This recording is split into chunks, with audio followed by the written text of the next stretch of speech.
La vida de Cleopatra, reina de Egipto. Hola amigos. Bienvenidos a nuestro canal. Hoy vamos a sumergirnos en una de las historias más fascinantes y controvertidas de la antigüedad. Prepárense para conocer la vida de una mujer que cambió el curso de la historia, que desafió al imperio más poderoso de su época y cuya leyenda ha perdurado durante más de 2000 años. Estamos hablando de Cleopatra VII Filopator, la última reina de Egipto, una mujer que ha sido objeto de mitos, leyendas y malentendidos durante siglos. Pero hoy vamos a separar la realidad de la ficción y descubrir quién fue realmente esta extraordinaria gobernante. Imaginen por un momento el Mediterráneo del siglo I a.C. Roma está en plena expansión, conquistando territorio tras territorio. Los antiguos reinos helenísticos agonizaban uno tras otro. Pero en el delta del Nilo, en la magnífica ciudad de Alejandría, una joven de apenas 18 años se preparaba para enfrentar el desafío más grande de su vida: mantener vivo el último vestigio del mundo que Alejandro Magno había creado 3 siglos antes. Esta no es solo la historia de una reina. Es la historia del choque entre dos mundos, el pragmático y militar mundo romano y el sofisticado y milenario mundo egipcio. Es la historia de una mujer que utilizó su inteligencia, su cultura y sí, también su encanto, para mantener a raya al poder más grande de su época. Pero antes de adentrarnos en esta épica historia, déjenme preguntarles algo: ¿qué saben realmente sobre Cleopatra? ¿Creen que era egipcia? ¿Piensan que su poder residía únicamente en su belleza? ¿Saben que hablaba al menos 9 idiomas o que fue una de las mujeres más educadas de su época? Prepárense, porque muchas de sus ideas sobre esta fascinante mujer están a punto de cambiar para siempre. Para entender verdaderamente la historia de Cleopatra, necesitamos retroceder más de 3 siglos, hasta el año 332 a.C., cuando un joven macedonio de 24 años llegó a Egipto como conquistador. Su nombre era Alejandro, y la historia lo conocería como Alejandro Magno. Alejandro no solo conquistó Egipto, lo respetó. A diferencia de otros conquistadores, se presentó ante los egipcios no como un invasor, sino como el libertador que los había salvado del dominio persa. Se hizo coronar faraón en Menfis y fundó una ciudad que llevaría su nombre, Alejandría. Pero Alejandro murió joven, a los 32 años, y su vasto imperio se fragmentó entre sus generales, conocidos como los diádocos. Egipto le tocó a Ptolomeo, uno de los más astutos y ambiciosos de estos generales. Así nació la dinastía ptolemaica que gobernaría Egipto durante casi 3 siglos. Los Ptolomeos establecieron una monarquía helenística única. Adoptaron muchas tradiciones egipcias, incluyendo la costumbre faraónica del matrimonio entre hermanos para mantener pura la línea sucesoria. Convirtieron a Alejandría en el centro intelectual del mundo mediterráneo, con su famosa biblioteca que albergaba más de 700.000 rollos de papiro, y el faro que era una de las 7 maravillas del mundo antiguo. Pero había un problema fundamental: los Ptolomeos nunca se integraron realmente con sus súbditos egipcios. Durante 3 siglos, ningún faraón ptolemaico se molestó en aprender egipcio. Gobernaban desde Alejandría como una élite macedónica, manteniendo las tradiciones griegas y considerándose superiores a los nativos egipcios. Esta separación cultural sería una de las debilidades que Cleopatra VII tendría que superar. Pero también sería una de sus fortalezas más grandes, porque ella sí se tomaría la molestia de conectar verdaderamente con su pueblo. Para cuando nació Cleopatra, en el año 69 a.C., el reino ptolemaico ya no era la potencia que había sido. Roma había crecido hasta convertirse en el poder dominante del Mediterráneo, y Egipto se había convertido prácticamente en un protectorado romano, dependiente del apoyo de Roma para mantener la estabilidad interna. Cleopatra VII Filopator nació en el Palacio Real de Alejandría en el año 69 a.C. Su padre, Ptolomeo XII, apodado Auletes, el flautista, por su afición a tocar este instrumento, había pasado gran parte de su reinado luchando por mantener el trono con ayuda romana. Desde muy pequeña, Cleopatra mostró una inteligencia excepcional. El palacio ptolemaico no era solo una residencia real, era un centro de aprendizaje donde se reunían los mejores filósofos, matemáticos, astrónomos y médicos de la época. La biblioteca de Alejandría estaba prácticamente en el patio trasero de la princesa. Cleopatra recibió la educación más completa que una mujer podía recibir en su época. Estudió retórica con los mejores maestros griegos, aprendió matemáticas con los herederos de Euclides, filosofía con los seguidores de Platón y Aristóteles, y astronomía con los discípulos de Aristarco. Pero lo más revolucionario de su educación fue que, a diferencia de sus antecesores, decidió aprender egipcio. Imaginen lo que esto significaba. Durante casi 3 siglos, los faraones ptolemaicos habían gobernado Egipto sin poder comunicarse directamente con la mayoría de sus súbditos. Cleopatra rompió esta barrera. No solo aprendió egipcio, sino que también estudió las tradiciones religiosas egipcias, la historia faraónica y las costumbres del pueblo del Nilo. Según el escritor Plutarco, Cleopatra hablaba al menos 9 idiomas: griego, egipcio, hebreo, árabe, etíope, troglodita, y probablemente latín, sirio y mediano. Esta habilidad lingüística no era solo un capricho intelectual, era una herramienta política poderosa que le permitiría comunicarse directamente con diplomáticos, comerciantes y súbditos de todo su reino. Pero su educación no se limitó a los libros. Cleopatra también aprendió las artes de la política y la diplomacia observando a su padre navegar las traicioneras aguas de la política romana. Vio cómo Ptolomeo XII había tenido que humillarse ante los romanos para mantener el trono, y comprendió que ella tendría que ser más astuta si quería conservar algo de la grandeza de Egipto. En marzo del año 51 a.C., Ptolomeo XII murió, dejando el trono a sus 2 hijos mayores, Cleopatra, de 18 años, y Ptolomeo XIII, de apenas 10 años. Según la tradición ptolemaica y las disposiciones testamentarias de su padre, debían casarse y gobernar como cofaraones. Pero Cleopatra tenía ideas muy diferentes sobre el poder compartido. Desde el primer día, dejó claro que ella era la faraona principal. En los documentos oficiales, su nombre aparecía antes que el de su hermano menor, algo inusual en la tradición ptolemaica. Más provocativo aún, en muchas ceremonias públicas aparecía sola, presentándose como la única soberana legítima de Egipto. Esta actitud no pasó desapercibida para los consejeros de la corte, especialmente para los 3 hombres que manejaban los asuntos del joven Ptolomeo XIII, Potino, un eunuco que servía como primer ministro, Aquilas, el comandante del ejército, y Teodoto de Quíos, el tutor del joven rey. Estos hombres veían en Cleopatra una amenaza a su propio poder. Si ella lograba consolidarse como única gobernante, ellos perderían su influencia. Comenzaron una campaña sutil pero efectiva para minar su autoridad, presentándola ante el pueblo como una mujer ambiciosa que no respetaba las tradiciones ptolemaicas. La situación se complicó aún más por factores externos. El Nilo no había tenido una crecida adecuada durante varios años, lo que había provocado hambrunas y malestar social. Los impuestos romanos seguían siendo una carga pesada para el pueblo egipcio. Y en Roma, la tensión entre Julio César y Pompeyo se acercaba al punto de ruptura. Cleopatra demostró su habilidad política navegando estas crisis con notable destreza. Organizó distribuciones gratuitas de grano para aliviar el hambre, redujo algunos impuestos, y lo más importante, se presentó públicamente como una faraona egipcia tradicional, no solo como una reina helenística. En el año 50 a.C., Cleopatra participó en la ceremonia de instalación del nuevo toro Apis en Menfis, la antigua capital de Egipto. Este era un ritual puramente egipcio que sus antecesores ptolemaicos habían delegado a los sacerdotes. Pero Cleopatra apareció vestida como la diosa Isis, hablando en egipcio con los sacerdotes, demostrando que ella era verdaderamente la heredera de los faraones. Esta conexión con el pueblo egipcio le daría una base de poder que sus rivales no podían igualar, pero también alarmaría a los sectores pro-romanos de la corte, que veían en estas acciones una peligrosa tendencia nacionalista. Pero antes de continuar con esta fascinante historia de poder y supervivencia, quiero pedirte un favor. Si estás disfrutando este viaje al antiguo Egipto y quieres seguir descubriendo las historias más increíbles de la humanidad, no olvides suscribirte al canal y darle like a este video. Tu apoyo nos ayuda a seguir creando contenido de calidad sobre historia. Y activa la campanita para no perderte ninguna de nuestras aventuras históricas. Ahora sí, continuemos con el drama que está a punto de estallar en Alejandría.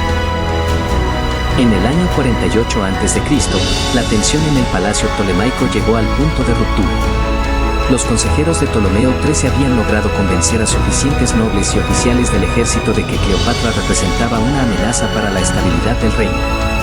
La acusaron de querer romper la alianza con Roma y de favorecer excesivamente a los egipcios nativos sobre la élite greco-macedónica. La gota que derramó el vaso fue la decisión de Cleopatra de apoyar a Julio César en su guerra civil contra Pompeyo. Esta no era una decisión tomada a la ligera. Cleopatra había estudiado cuidadosamente la situación política romana y había llegado a la conclusión de que César, con su genio militar y su ambición, tenía mejores posibilidades de victoria que Pompeyo, quien, a pesar de su prestigio, representaba el pasado. Pero los consejeros de Ptolomeo XIII tomaron la decisión opuesta. Cuando Pompeyo llegó a Egipto huyendo después de su derrota en Farsalia, en lugar de darle refugio, ordenaron su asesinato. Creían que esto complacería a César, pero era una lectura completamente errónea de la mentalidad romana. Cleopatra se opuso vehementemente a este asesinato. No era solo una cuestión moral, era estratégicamente estúpido. Matar a Pompeyo convertiría a Egipto en cómplice de un crimen que ofendería tanto a los partidarios de Pompeyo como potencialmente al propio César, quien podría verlo como una muestra de traición y oportunismo. Su oposición a este plan fue la excusa perfecta que necesitaban sus enemigos. En una reunión nocturna del Consejo Real, Potino presentó cargos formales contra Cleopatra, traición al reino, deslealtad a su hermano esposo y intento de romper la alianza con Roma. Aunque estos cargos eran en gran parte fabricados, tenían suficiente apoyo militar para respaldarlos. Cleopatra se encontró súbitamente aislada en su propio palacio. Aquilas había ganado para su causa a la mayoría de la Guardia Real, y Potino controlaba el tesoro. Una madrugada de septiembre del 1948 AC, soldados leales le advirtieron que se preparaba una orden de arresto contra ella. En una de las escenas más dramáticas de su vida, Cleopatra escapó del palacio en plena noche, disfrazada como una sirvienta. Con un pequeño grupo de seguidores leales, logró llegar al puerto de Alejandría y embarcarse hacia el Alto Egipto, donde tenía más apoyo entre los egipcios nativos. El exilio de Cleopatra duró varios meses, durante los cuales demostró una vez más su brillantez estratégica. En lugar de refugiarse pasivamente, comenzó inmediatamente a organizar la resistencia. Estableció su base en Tebas, la antigua capital del Alto Egipto, donde los templos y los sacerdotes egipcios le ofrecieron su apoyo incondicional. Durante su exilio, Cleopatra reclutó un ejército compuesto principalmente por egipcios nativos, nubios y beduinos árabes. Era la primera vez en la historia ptolemaica que un faraón basaba su poder militar en el pueblo egipcio en lugar de en mercenarios griegos o macedonios. Esta decisión sería fundamental para su posterior éxito.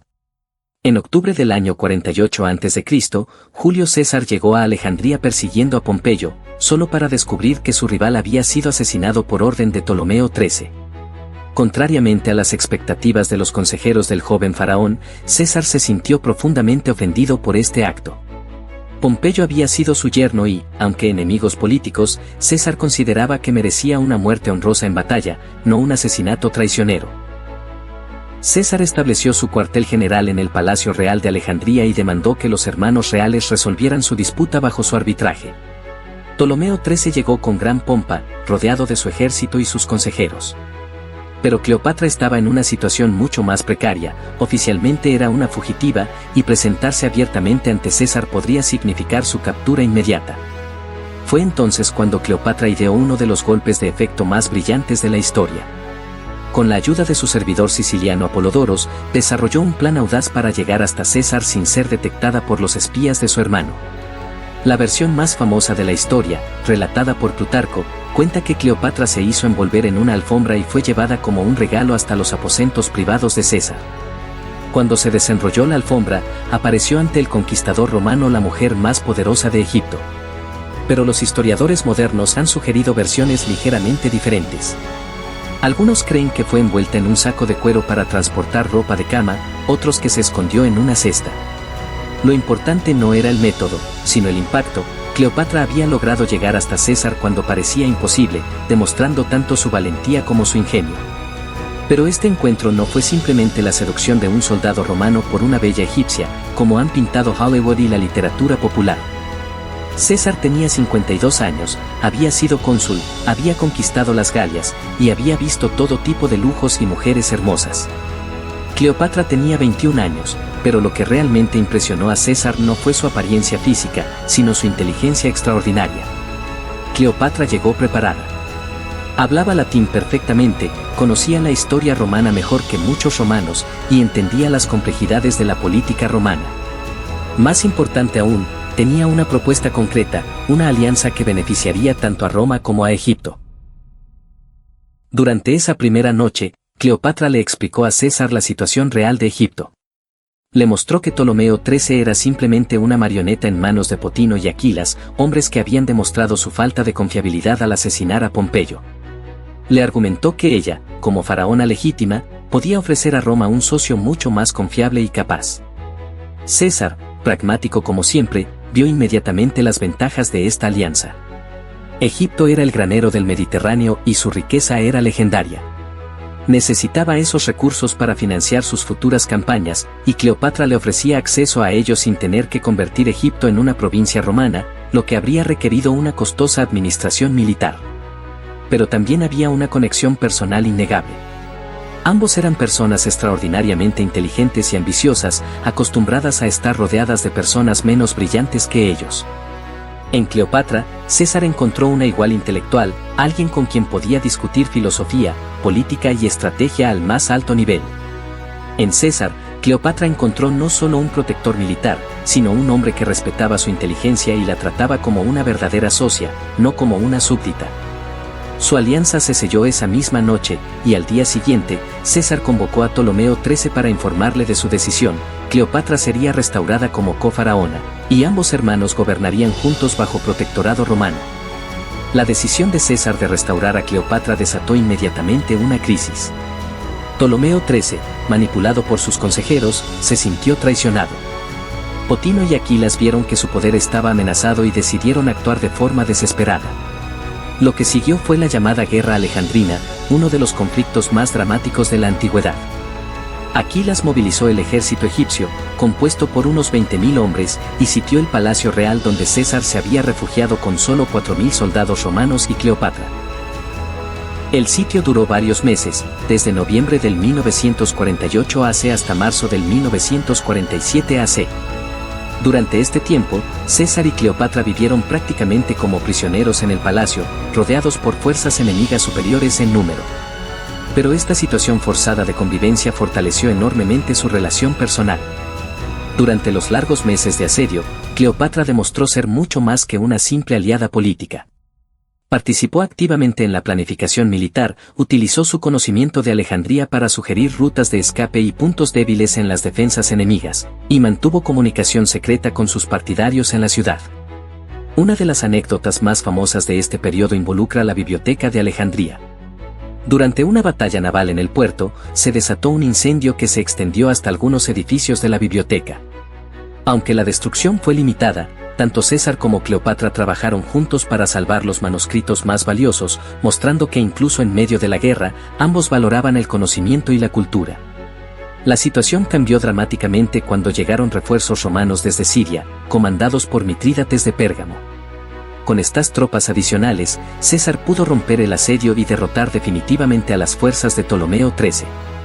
La batalla final tuvo lugar en el delta del Nilo. Ptolomeo XIII, intentando escapar después de la derrota, se ahogó cuando su embarcación se hundió en el río. Su muerte puso fin oficialmente a la guerra civil ptolemaica, pero también eliminó el último obstáculo para el poder absoluto de Cleopatra. Con la muerte de su hermano, Cleopatra se convirtió en la única faraona de Egipto. Según la tradición ptolemaica, tuvo que casarse con su hermano menor, Ptolomeo XIV, que tenía apenas 12 años, pero esto era puramente ceremonial. El poder real residía completamente en sus manos. César permaneció en Egipto durante 2 meses más, oficialmente para asegurar la estabilidad del reino. Durante este tiempo, él y Cleopatra realizaron un viaje ceremonial por el Nilo que se convirtió en leyenda. Navegaron en una embarcación dorada de 90 metros de eslora, seguidos por una flota de 400 barcos, visitando templos y ciudades a lo largo del río Sagrado. Este viaje no era solo un crucero romántico, era una demostración de poder cuidadosamente orquestada. Cleopatra se presentaba ante su pueblo como la faraona legítima, bendecida por los dioses y protegida por el poder de Roma. César, por su parte, se mostraba como el conquistador benevolente que había traído paz y prosperidad a Egipto. Durante este viaje, Cleopatra quedó embarazada. En junio del año 47 a.C., dio a luz a un hijo al que llamó Cesarión, pequeño César. Aunque César nunca reconoció oficialmente la paternidad, tampoco la negó, y Cleopatra siempre mantuvo que el niño era hijo del gran conquistador romano.